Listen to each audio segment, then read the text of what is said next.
থাকলে ওনাদের এই মাইন্ডটা আমাদের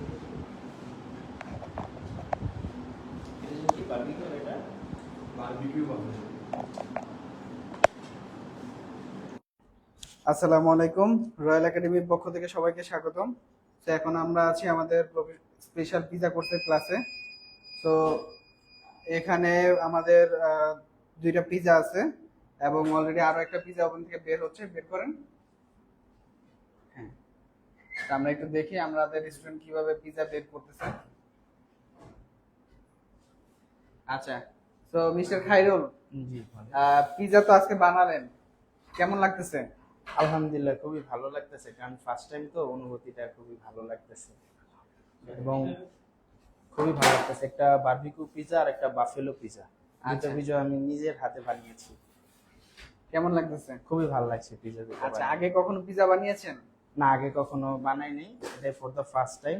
এখানে এসে রয়্যাল একাডেমিতে এসে এটাই আমার ফার্স্ট টাইম পিজা বানানো এবং এখান থেকে আমার শেখা। আচ্ছা আচ্ছা, ওকে। তো আমাদের আজকে টোটাল 4টা পিজা তৈরি করা আছে। মাত্র যে 2টা পিজা বের হয়েছে আমরা একটু দেখাই আপনাদেরকে। দেখেন, দেখতে কত সুন্দর লাগতেছে, ডেলিশিয়াস। তো আজকে কি কি পিজা বানালেন? জি, আজকে বাফেলো, নেপোলিয়ন, বারবিকিউ, মার্গারিটা। আচ্ছা, তো ডো বানিয়েছেন তো আপনারাই, তাই না? আচ্ছা, তো কেমন লাগতেছে? ডো বানালেন, পিজা বানালেন, নিজের পিজা নিজে বানালেন। আলহামদুলিল্লাহ, আমাদের শেফ সুন্দরভাবে শিখিয়ে দিয়েছে, আমরাও প্র্যাকটিসের মাধ্যমে অনেক ভালো তৈরি করেছি। আচ্ছা আচ্ছা, অনুভূতি কেমন নিজের বানানো পিজা টেস্ট করতে পেরে? তো অনেক ভালো, কখনো ভাবতে পারিনি এরকম ভাবে বানাবো। যে রয়্যাল একাডেমি থেকে এসে আমি অনেক ভালো প্র্যাকটিসের মাধ্যমে অনেক ভালোভাবে বানাবো। আচ্ছা, তো দর্শক আপনাদেরকে একটু বলে রাখি, আমাদের এই কোর্সগুলো হচ্ছে কমপ্লিটলি প্র্যাকটিসের কোর্স। তো এখানে সবাই হচ্ছে প্র্যাকটিসের করে করে আসলে জিনিসগুলো শিখে।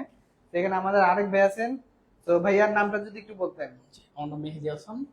মেহেদি ভাই কোথা থেকে আসছেন? হ্যাঁ জি, আমি ব্রাহ্মণবাড়িয়া থেকে আসছি। আচ্ছা আচ্ছা, তো পিজা তো পিজা কি আগে কখন বানিয়েছেন? না, আমি সবসময় আগে পিজা দেখতাম, খাইতাম, তো দেখে ইচ্ছে করতো যে একদিন আমরা পিজা বানানো শিখবো। তো ইনশাল্লাহ এখন 100 থেকে 99% নিজের প্রতি কনফিডেন্স আছে যে আমি পিজা বানাতে পারবো। আচ্ছা, ইনশাল্লাহ বাকি যে 1% আছে বাকি, সেটা আমাদের বাকি 2 দিন পিজা মেকিং এর ক্লাস প্র্যাকটিস, পিজা মেকিং এর প্র্যাকটিস করলেই চলে আসবে আশা করি। ইনশাল্লাহ।